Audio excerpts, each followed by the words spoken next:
out here for removing some time and joining us and helping our upcoming graduates, our upcoming future ZSers learn a little more about ZS, learn a little more about what the consulting world is like. Which brings me to the next thing, our webinar. So our webinar today is to give you a glimpse about the consulting world, about giving you a brief overview what the consulting work would look like. Again, let's just quickly start off with this webinar without wasting any more time, since we're already slightly a little late out here.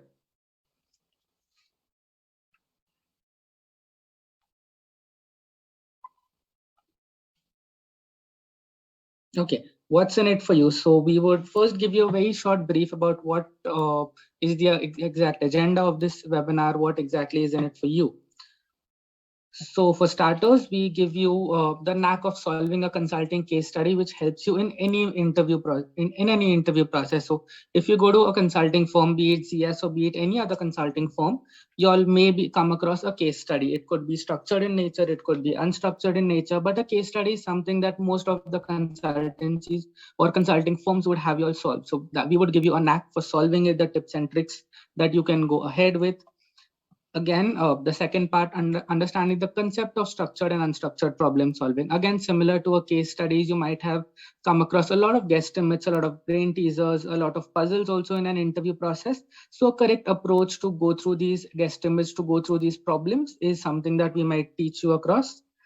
An opportunity to live interact with the ZS team. So as you all are viewing this session, you all also might see a Q&A window towards the bottom right of your screen, from where you can directly interact with us. We would be constantly monitoring the questions that come in on the Q&A box, and towards the end of the session, we've reserved some time also to take up these questions. Meanwhile, of course, win some exciting goodies. Yes, GS has our flagship Campus Beats program where every year we give out some exciting goodies. So please stay tuned for that. We will definitely come up and you get a chance to win these exciting goodies. And of course, the entire motive, be ready to crack any analytical based interview. So that's the main agenda of this particular session that we have today. So yes, moving ahead, I would like to have Surbhi take up the session from here. So Surbhi would give you a brief introduction about ZS, and Surbhi, if you could just help us understand a little more about you where our students can understand. All right. Thank you so much, Kenneth. Good afternoon, folks. Welcome to our session on okay, 1 second. Welcome to our session on A Glimpse of Consulting World. I'll be sharing my screen.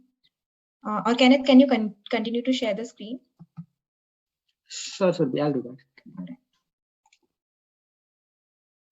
Okay, so before we deep dive into the problem solving, maybe we can first get to know more about CS. So moving on to the next slide, please. Yeah, so if we look at ZS at a glance, we have been involved for more than 35 years now, and we have more than 25 offices across the globe, including 3 in India. And we are more than 10,000 employees who are passionately committed to consulting and data analytics and much more, which ZS has to offer to its client. 97% of our work comes from repeated clients, and we have a very strong and long partnership with a lot of pharma and non-pharma companies.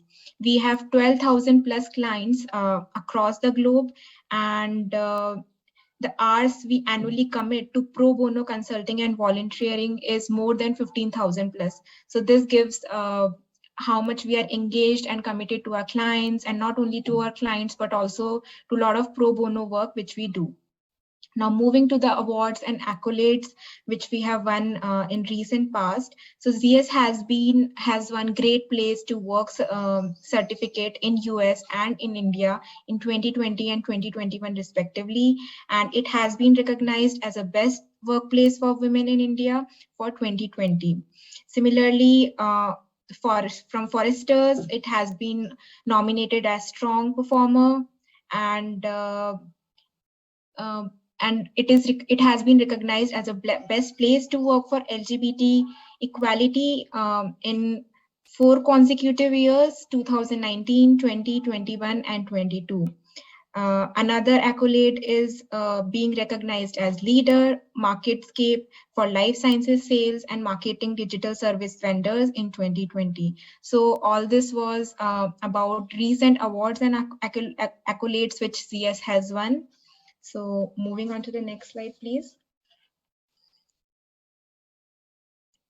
Okay, so now you know like who we are, what we do. So ZS, yeah, ZS.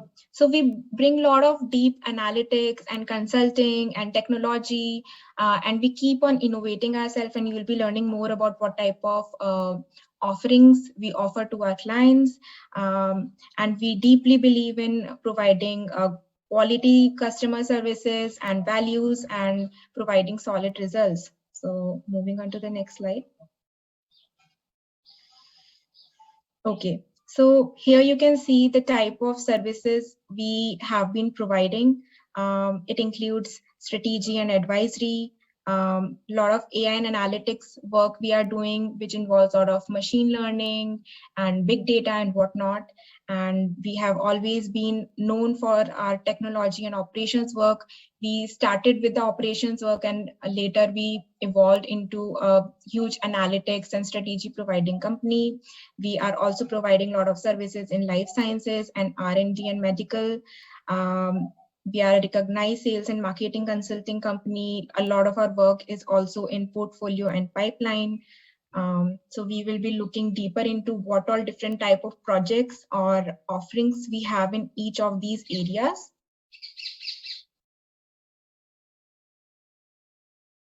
Okay. So if we talk about strategy, some of the work which we are doing in strategy includes portfolio and franchise strategy, growth strategy, where we advise several companies about the product launches and how they can grow their market share, how they can enter the market. We also are advising on a lot of business development and merger and acquisition related consulting work. Along with how they can better design their organization and how they can transform their current structure to make it more efficient and optimized. Moving on to the technology and operations domain of CS. So we have a lot of advanced analytics to offer to our clients, technology and system implementation, commercial operations and outsourcing. So all these are come under our technology and operations umbrella. When we talk about our marketing and sales related domains, so we do a lot of advanced analytics work in new product launches, how our clients could do the branding and communicate to their customers for most effective launch or growth, customer segmentation. I'm sure you must have heard about it. Forecasting, marketing mix, pricing, channel management, and market research. So all of these are very nuanced offerings from our side. When it comes to R&D, we do a lot of product design and development, medical affair, real world evidence, clinical trial designs and operations. So all of these show a lot of sophisticated and nuanced offerings which we are providing to the client and being recognized as a leading consulting firm. Okay. Okay. So what makes our career in ZS so fulfilling? There are several aspects to it, but I'll be talking about a few today. So first of all, ZS not only provides you like a career, but it also provides a lot of growth and you can look beyond the years. I have been with ZS for so many years now, and I have seen my journey evolving from an associate right from the college to a manager now. It helps you to help others improving their lives. So we are working for a lot of pharmaceutical companies where they have a lot of innovative products, and providing consulting to them gives a very meaningful goals to most of us, where we are helping our clients and in return they're helping a lot of patients across the world in getting access to those innovative products to some of the very life-threatening diseases. Another good thing about ZS is its very collaborative culture. Here we are surrounded with a lot of uh, dynamic, vibrant people who are very smart, and the culture is very, very collaborative, where people are always ready to help each other in their growth and success. Also, all of us here in ZS enjoy solving tough, very, very tough and complex problem, but in collaboration, of course. So that makes working at ZS pretty interesting and fulfilling. And we'll be talking more about our core values as well in coming slides. Okay, so this slide demonstrates our core values, um, and all of them focus on one word, which is right. So first and foremost value which we go with is treating people right. We believe in treating everyone with utmost respect and dignity, be it within firm, outside firm, our clients, everybody. Okay, so treating people right is very, very important, and we take we like this is the most important thing within ZS, which we hold very close to our heart. Another thing is getting it right. So we focus on understanding the problem of our client correctly in first go itself. We prioritize finding the right answer and delivering a very, very high quality work, no matter how complex the challenge is. And the third thing is doing the right things. We hold ourselves to high ethical standards and approach to our client and our clients and each other with integrity and dignity. So these are our three very, very important core values to which we stick with. Okay. So now we know a lot about ZS, so we can move on to overview of structured problem solving. Okay. So what is structured problem solving? So I think we will be going into the nuances of what do we mean by structured problem solving when we have a defined problem statement and we are taking very well defined structured steps towards solving it. So we'll be looking into more examples and steps of solving a structured problem. Okay. Okay, so this defines a framework to solve a structured problem. First and foremost thing is understanding the problem. As I already talked about one of our core value, which is getting the things right. So the very important aspect of solving a structured problem is reading the problem again and again and identifying what exactly is needed before jumping on to solving it. So read, and read. The second aspect is data interpretation. So nothing could happen without data. Data is the bread and butter, right? So once you have understood the problem, you have broken it down into simple questions. You need data, and with data, you need to do a lot of processing, interpretation, understanding what data is saying, what data is needed, what data is not needed. Then comes the third step, which is making assumptions and doing calculations.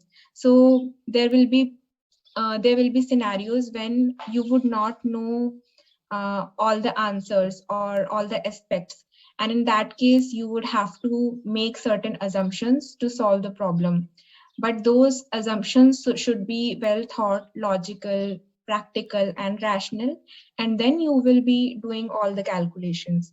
Okay. And last and very important thing is being alert all the time, managing your time well, because in any case study is time bound, and you need to be doing all these steps within time limit.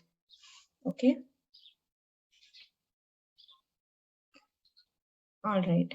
So there could be several topics which could be asked in a structured case study. So we have divided them into four major groups. So first one is around market attractiveness. So in this type of particular particular group, you can expect questions around what is the market size. If a product is going to get launched, you might be asked to calculate what is the consumer size or market size, or what could be the total revenue generated, right? Then what is a market growth rate? So every market is bound to grow in future, right? So you could be asked to calculate the demand or growth rate of the market, and of course profit or average profit margins. When it comes to product, some of the questions which could be asked could be, are customer needs being met? Is product superior to competitors product? So for that, you would be evaluating your product and competitors product on several parameters and assigning some scores, and then trying to gauge whether your product is superior than the competitor's product. Now, the third category is around company capabilities. So some of the questions which come under this category are, does the company have the design and production expertise? So again, a lot of parameters would be given around the designing and expertise of how the product is being designed or functioning against the competitors. And then again, you have to assess whether it's being profitable or be a value addition for the client. Yeah. Then does the company have the right distribution channels? Again, a very good category or question under this particular group. Then last but not the least, which is profitability. What are the expected revenues, which is also part of like your market attractiveness or growth, or what are the expected cost or profits? Okay. So some of the important points which you need to remember while solving a structured case study is uh, finite answer. There will always be a finite answer to the question because it's a structured case study, and you have to do all the calculations. You need to be really fast while doing the calculations and accurate. You need to keep it properly documented so that you can refer it back when you feel that some step has gone wrong or something. Making notes is another important strategy while solving your problem. You need to write down all the assumptions and calculations so that you can have a meaningful discussion with your case interviewer.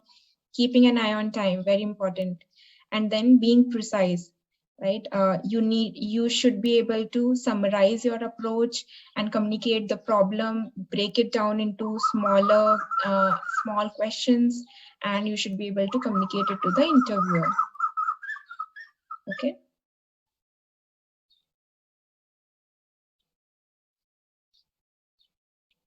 Okay. Now it's also very important to understand how evaluator is assessing you. What all things he is looking for from you. Okay. So there are certain parameters. The person is the person expects the team member to understand the business scenario properly. So your first strategy, which is read, would be helpful here. Approach the solution logically and realistically, which means you have to make all the assumptions very carefully, right? The approach should be well thought through, and then only you jump onto calculating it and solving it. Thinking in a structured manner, step-by-step manner, okay? Making right assumptions, doing the calculations very carefully so that there is no scope of error. Explaining the approach properly, and attempting almost or most of the sections, right? You shouldn't be just like solving one question out of 4 to 5 questions and you have spent all your time on just solving that one question, and you have skipped rest of the question. That's also not a good strategy. Try to solve at least 70 to 80% of the case for sure. Okay. Now moving on to the introduction to unstructured problem solving. So now this is one step deeper. Previously, we were dealing with just structured problem where the problem was well defined. You had all the data and you had to just make certain assumptions and do the calculations. But in unstructured problem solving, there is much more.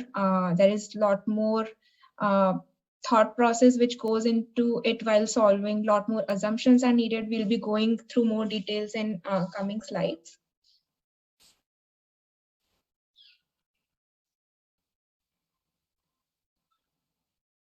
Okay, so this is the framework to solve an unstructured problem. So first of all, you have to identify or clarify the problem, right? Unstructured problem could be a little bit open-ended. You have to understand what the interviewer is asking, and then accordingly you have to further break it down and find proxies to solve for it. Okay, there would be a lot of assumptions you would need to make, but again, all of them need to be very logical, very practical, and you should be able to explain them why you made those assumptions. Again, then solving each assumption and whatever approximations you have done while solving the problem, you need to note all of them down on the paper so that you can discuss those with the evaluator. Then consolidating all the assumptions and calculations and assessing whether the answer is logical, whether it makes sense or not, right? We will be discussing some examples so that it's more clear, and then concluding and giving an answer.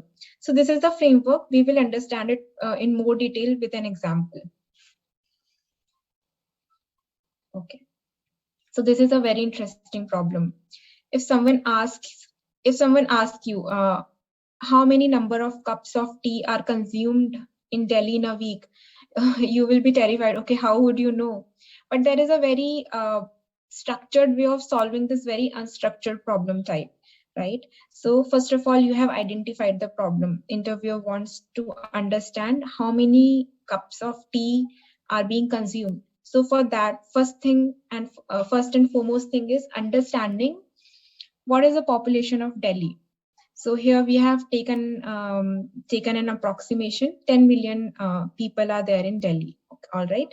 Now we have to understand, do all 10 million people are consuming tea, and is it dependent by gender, like does it vary by gender or by age, by education, by profession? You have to make all those assumptions, and you have to eliminate as well whether you want to make it very detailed or nuanced or complicated, or you want to keep it simple. That decision you have to make.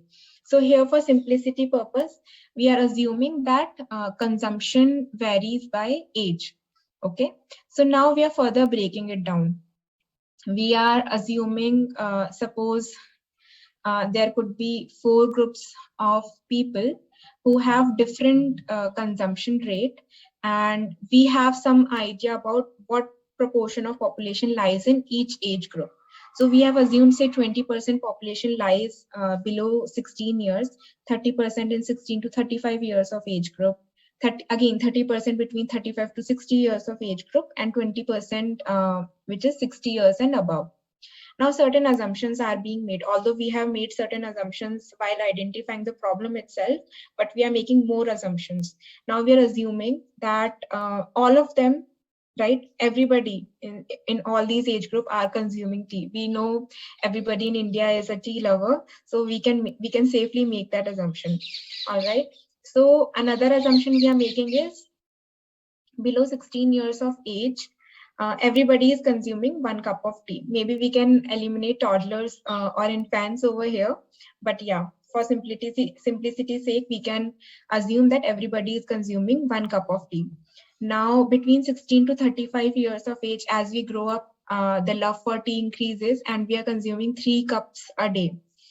Now, moving down to the next population category, 35 to 60 years, 2 cups a day, and 60 and above age group of people, because most of them are retired, they can have as many cups of tea as they want, so 3 cups a day. All right. So now, while we are doing the calculation, we have we know the population, we know the proportion, we know how much they're consuming. So we have arrived at this number, 2.3 million. Okay. Now we want to consolidate all this information. Okay. So because the problem statement says that we want to calculate it for a week. So we are multiplying it with 7 and finally arriving at this answer 16.1 million. So we also need to again cross check whether this number makes sense or not. We had estimated that Delhi has a population of 10 million and we are assessing 16.1 million cups of tea being consumed in a week, which makes sense. It's not over the beyond, like it's not we are calculating 16 billion, that would be like too much. Or we are not saying it's just say 1 lakh, that could be very underestimation. So 16.1 million makes sense even without calculation. So we are concluding that based on all the assumptions, a total of 16.1 million cups of tea are consumed in a week in Delhi. All right.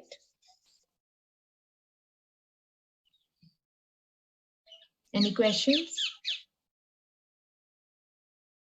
Okay, we can move ahead. Surbi, there's one interesting question out here that we just got. So, in case the question is, in case we make across any assumptions for any unstructured or structured problem, domain knowledge is important for it. So, how would we go about with it? Yes, that's a very nice and very good question. Domain knowledge is needed. You might get a case for, say, a pharmaceutical industry. So, what I would recommend is you can, like, if you don't have a knowledge of that particular industry, you can draw parallel with a very analogous industry, right? For example, there is a case or there is a question around, say, fashion industry, maybe some clothing brand. Suppose you don't know about it, but you are very much aware about some shoe brand or jewelry brand. So you can draw some parallels and put those similar assumptions over there, right? So for example, if I'm doing medicine, I won't be drawing parallel with, say, tech industry. That would be very different, right? But maybe like because medicine and it's a very generic medicine, I could assume something very related to, say, vitamin supplements or something around fitness. Okay. And you can always discuss those things with your interviewer. That's fine. Yep. Surbi, there's another question out here which is a little off the track. It should have been taken ahead, but if you could just address this question now. So the question is, do the operations and technology sector deal with IT services only, or yes, as a firm, do we also help other sectors such as manufacturing? We will be like taking this entire slide on business technology consulting. So I think we can answer this question during that. Sure. Sure. And now another question that has come up is, while we are solving an unstructured problem, is it okay if we go ahead and ask our interviewer or someone that what is the population of any city? So in this case, it was Delhi. So is it okay if we go ahead and ask them what is the population of that city? Maybe because they do not belong from that city or something on those lines. Yeah, that's a good question. You can discuss with your interviewer, but they would typically be asking such questions for a city where you have lived. So you would have that knowledge. Like suppose if I am living in Pune, they would not ask me population of, say, city like, say, Nagpur, right? Because I might not know about it. So that they would be mindful about it. But yeah, you can discuss those questions with your interviewer. Right. Thank you so much, Surbi. Just one final question before we take up the next slide, which says, how can we assume these specific numbers that, since you have to make assumptions, how can we assume it? Is it very random, or is it based on the candidate's assumptions as such that they are guessing a number? Numbers should not be guessed. There must be some logical assumption. It should not.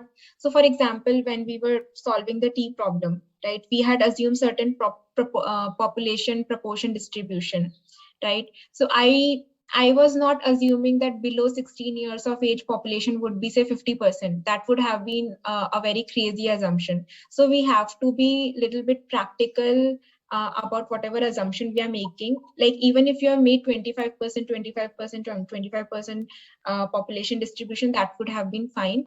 But whatever assumptions you make, ensure that they don't sound very off the track or weird, and like they are more on like simplistic ground. You want to simplify the problem, not overcomplicate it, right?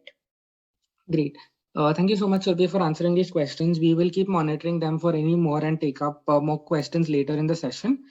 And yes, we can proceed ahead to some important points that you might want to explain. All right. Thank you, Pranit. So yeah, I think now since we know the framework, we have solved one problem on unstructured case study problem solving. We can discuss some important points which we need to keep in mind while solving this. So not taking the situation personally. For example, if interviewer has asked number of people who are consuming tea in your city, like interviewer just wants to understand your thought process and how you are breaking it down. They don't want to, like, they are not looking for exact answer. They are not really looking for how many actually how many traffic signals are there in your city, right? They are not expecting you to see them physically. So don't take the situation very personally, be very objective about it. Take notes about whatever assumptions you are making, how whatever calculations you are doing, so that you can always refer to them back. And in case while discussing with your interviewer, if you have missed an important step, you can go back, revisit your problem, and solve it quickly. Okay, keeping an eye on time, that is very important for both structured and unstructured, and being very precise and concise about explaining the problem or explaining your approach or solution and everything, right? There is no right or wrong answer in unstructured problem solving. It's more about the approach, your thought process, the assumptions you have taken, how practical you are, uh, how you're thinking about the problem, right?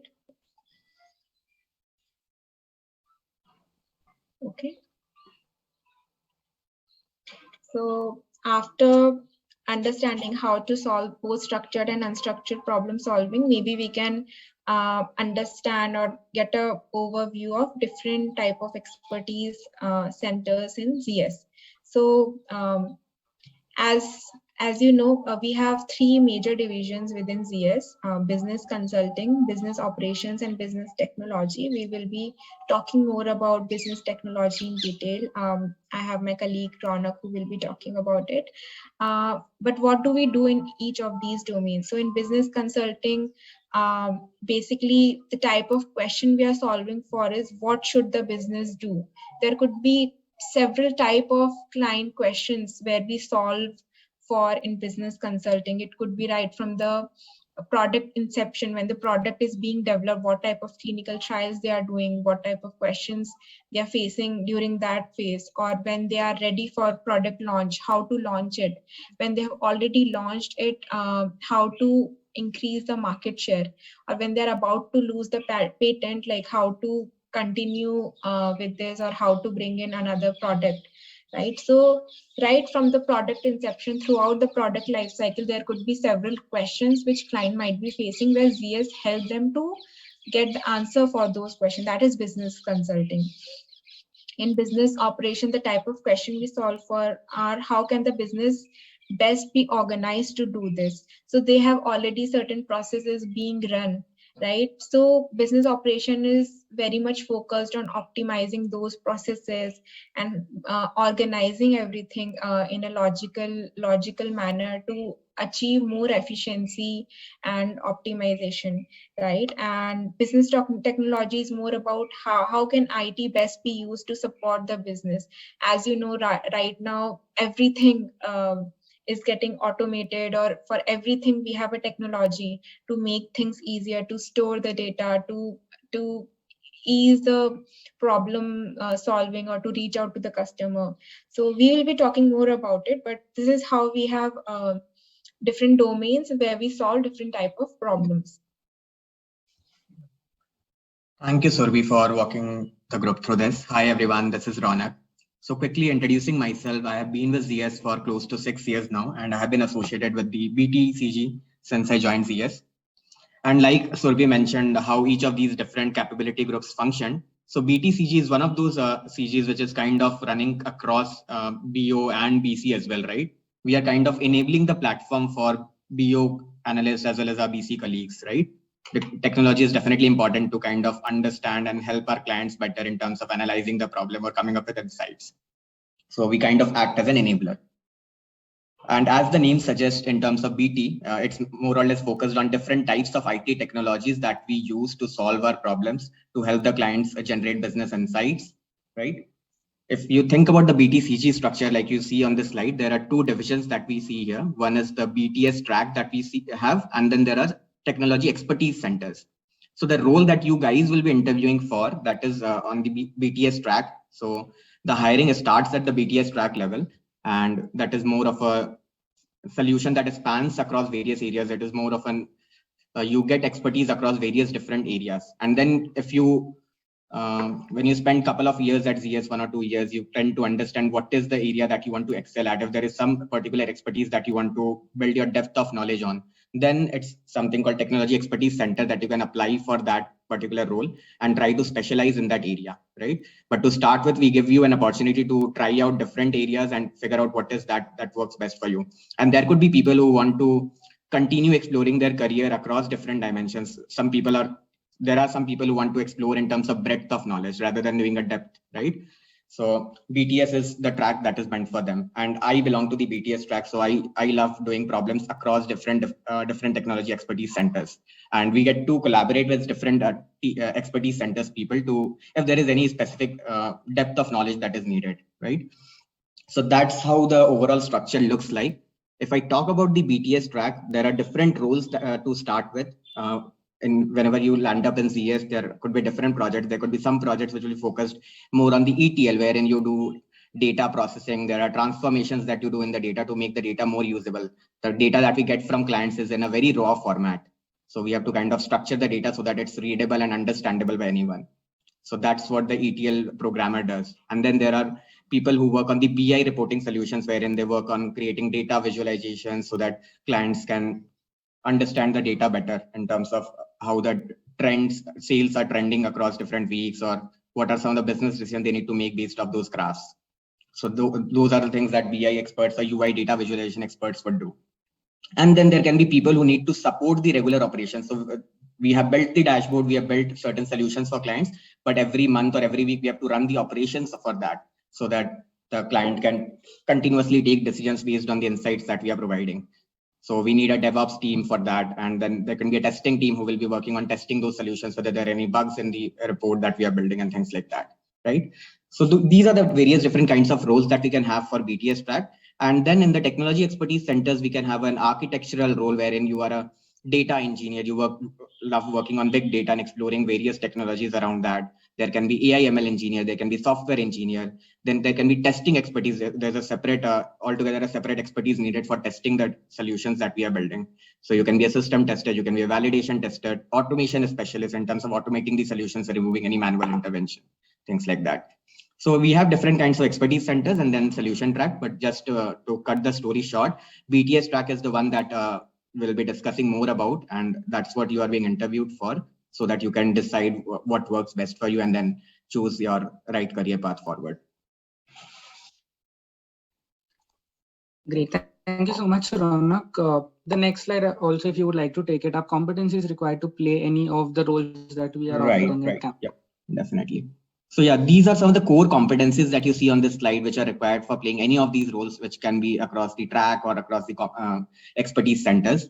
Definitely strong analytical skills is something we are looking for in candidates like you, right? So there could be puzzles and problems that Surbi was walking the group through in the earlier half of the session. So that's something we try to analyze. If you are able to solve a problem, you are able to lay out your assumptions correctly, and then whether you're able to use those assumptions to come up with an analytical way of solving the problem, right? Kenneth, can you go back to the slide? Yeah. Then you are comfortable with the numbers, you are good in communication, you are able to collaborate. If there is any experience that you have from your college wherein you worked in a collaborated project and you are motivated enough to learn and upskill. Learning is something that is a key focus across all tracks at CS. So we definitely want our people to be motivated to continuously upskill and learn, right? And understanding of business is something we do not expect you to have when you're joining ZS, but definitely that is something that can be built as a core competency as part of the project team that you are staffed in. Yep. So any questions so far on the BT group and what we do. So Ronak, we have one question out here. Since initially you started off with you join in the BT track and later on you can explore your area of expertise. So one question comes up is what would be the time frame for that, or any timeline where you can grow within the firm and explore the other areas within the entire BT track? Right, surely I can take that up. That's a good question. So generally it is 2.5 to 3 years, I would say. Generally at the first level that you join at BTS associate level, that's something we do not have a expertise center per se for that level. Starting AC levels, we do have the expertise centers. Some of the expertise centers open up at AC level, and then some of the expertise centers open up at a consultant level. So it's based on the level that you are at. So yeah, to answer the question, it's 2.5 to 3 years. Great. Another quick question that comes up, Ronak, is there any specific skill set that would help us excel in the BT track? Because everyone in this call would be joining in ZS or their future ZSers and are completely freshers out of college, having absolutely no work experience. So any specific skill sets that they could work on that would probably help them grow within ZS? Surely. Yep. I think couple of skill sets I think that we generally look during interviewing candidates is whether you are able to solve a problem analytically, whether you are logical enough in your thought process. Those are some of the basic core aptitude related skill sets that we are looking for. But yeah, in case you want to be quickly prepared in terms of when you join the project and quickly upskill yourself in terms of SQL or kind of doing some basic case studies around data based on SQL, I think that should be good enough so that other technologies, it should be also easy for you to grasp and quickly pick that up. Great. And Ronak, another quick question that comes up is in case we join in ZS and how would be the training modules that we would come across in case we want to again work around in the technology team? Sure. Yeah. So that depends from project to project, depending on the project that you land up in. So there is a training program that we have for every project. There will be a team who will be bringing you up to speed in terms of technology. There will be training programs assigned to you, which you can go through and take up. And yeah, there'll be project team members who will kind of transition you on terms of what we do for the client, introduce you to the client, the business, everything. So yeah, we have dedicated sessions for that. Great. So Ronak, there was one question that was initially that came in initially before you could join in this session, and we were hoping you could throw a little light on that. So the question is, as the BTCG, does it majorly work towards IT product based and service based clients or firms, or do we also support other industries such as manufacturing or any other industry apart from these core industries? Right. I think the majority of our clients are pharmaceutical industries, which are actually in terms of manufacturing and sales, right? So they are manufacturing their products, and we are helping our pharma clients kind of help them promote sales of their product in the market, help them in building the marketing strategy, helping them understand what is right and what is wrong in terms of launching a product, helping them with that. And there is also a lot of R&D projects that we have. We help our clients in the research and development stage in terms of providing them insights into how the drug may perform, what are some of the effort, where exactly they should spend dollars to rationalize the effort wisely. So yeah, we have projects across various different areas. Great. Thank you so much, Ronak. We will definitely come back to you in case there are any more questions. Meanwhile, Surbi, I have one quick question for you. A candidate wants to know a little bit more about the BO role. If you could just help us understand more about the business operations CG. Ronak, would you like to answer this question? Right, surely I can take that up. So see, BTCG is more about where you are kind of building or developing solutions, right? And business operations is about sustaining that solution. You're kind of providing regular operations support to the clients. BT has already built the completed development using a particular technology. Now that solution has to be sustained operationally. There could be automation opportunities that might exist in that solution that might have been developed by a BT colleague, right? So BO team works in terms of like automating the deliverables or in terms of providing operations support to the clients. So those are the kind of work how it generally distinguishes from BT. Yeah, just to add more to what Ronak said, it's also more about creating a process or operation for the client to do things efficiently or in an organized manner. For example, they have some numbers coming in, then they have to calculate or do some reporting out of it. So we can help them create a process around it where the data streams in into some data framework, right? And some queries are written so that it automatically creates that dashboard and some insights get generated. So you have operationalized that particular process. So essentially, you are not answering a business question, which you would be doing in consulting, but like making the entire process out of certain steps or certain open-ended problem so that it could run for a longer period of time, right? Right. Great.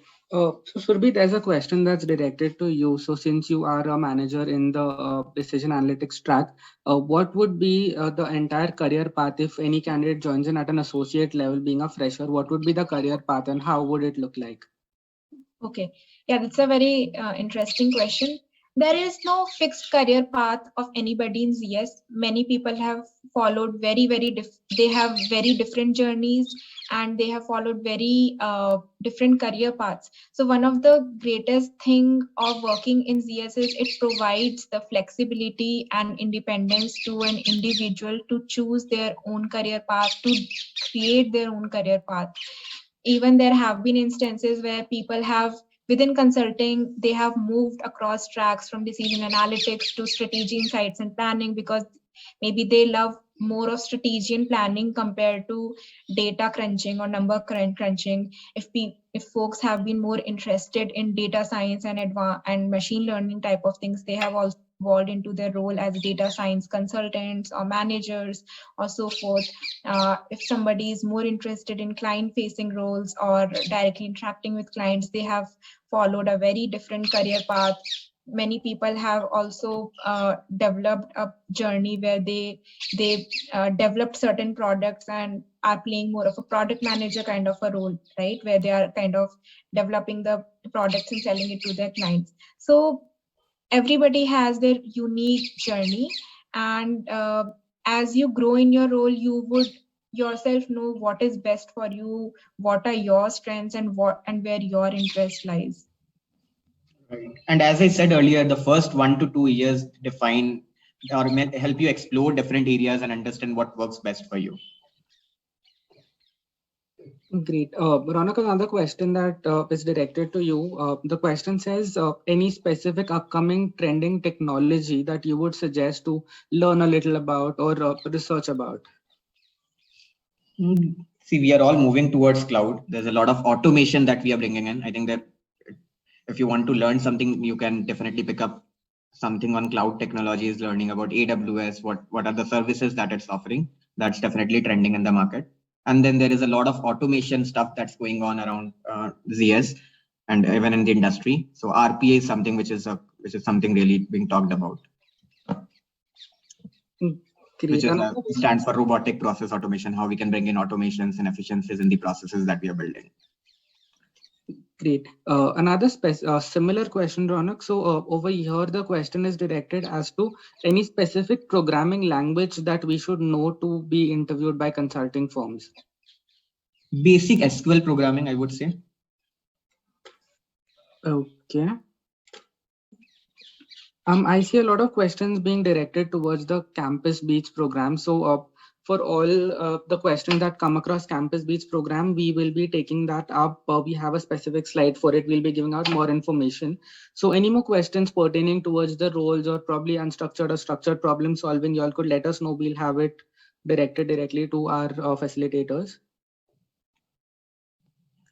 Surbhi, there's one question for you towards the decision analytics associate role. So what kind of work would be done in the first 2 years of being an associate? Okay, that's a nice question. It will again depend on which team you have joined, but you can expect a lot of problem solving, data crunching, lot of data handling, right? Learning a lot of new tools like R, Python, SQL, Excel. These are our core tools which we use. And every project, like irrespective of the practice area you are part of, you would be closely working with your onshore counterparts and handling client deliverables and meetings and presentations, right? So yeah, those type of things you could expect to do in first 2 years. Does that answer the question? Yep, Surbhi, I think that's pretty much what is expected out of this. So yes, I think that answers the question very well. I will quickly just go ahead and throw a little light on the campus beats case challenge and timeline. So a little update about how the Campus Beats program works. So the ZS Case Challenge majorly focuses on the analytical parts of the case study hackathon. This hackathon is a 48-hour hackathon that you'll need to participate across. This would be done in a team. So your team should have a minimum of 3 members to a maximum of 5 members to participate in the Campus Beats Case Challenge. Of course, your members have to be from the same college. So if you are from any particular college, make sure the team members also belong to the same college. It is completely fine if you all are in different specialization of your graduation course. So for example, if someone's a computer science engineer, someone's a mechanical engineer, and you all team up, that is completely fine. But make sure you all belong to the same college. That is the only prerequisite that we have out here.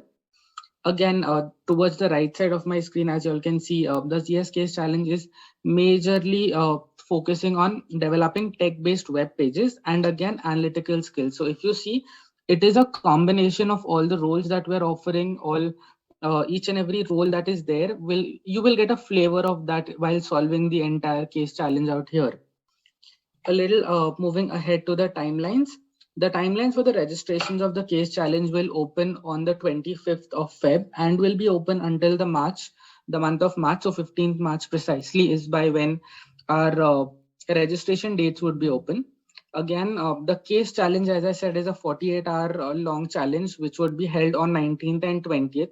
We've kept it on a weekend so that you all would also be able to group together, put in your ideas, and you all will have an ample amount of time to solve the entire case study. So yes, these are the brief timelines for the ZS Case Challenge. And in case you all have any questions, please do direct it to us. We'll take it ahead right away. So question, is it necessary that the group members need to be from the pre-final year? Yes, it is important for you all to be from your pre-final year, since you all will also be eligible for your placements. So as and when the placement season starts, you all also get to bag a pre-placement offer from ZS in case you all win the ZS Case Challenge, which means you all need to be from your final year of placements also.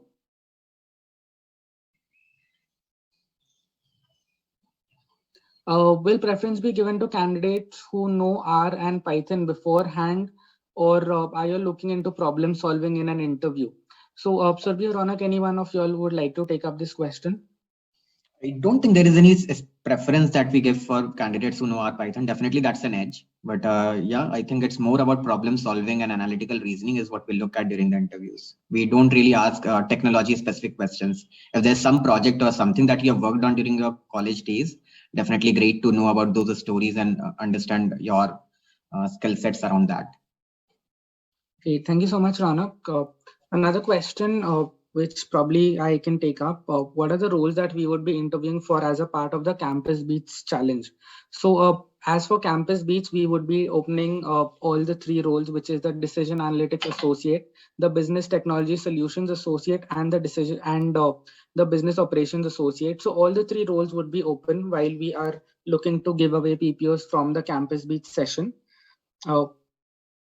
Another question, what if someone is alone from a university? So I'm sure your university has a lot of students over there. You will have to team up over here. The case challenge cannot really be done individually. You have to be in a group of minimum 3 to maximum 5 people to take up the ZS case challenge.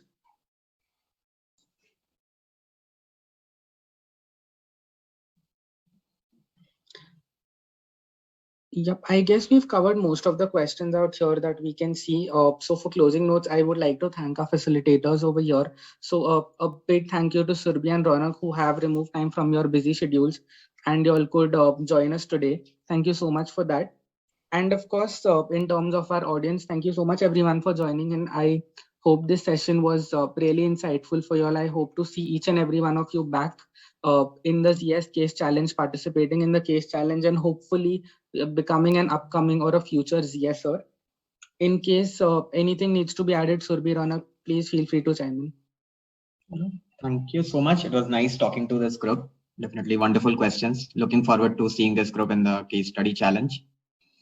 Yeah, thank you so much for taking out time and joining the webinar. Great. Thank you so much, everyone, and hope to see all of you all soon back, probably within ZS. Thank you so much, everyone. Thank you.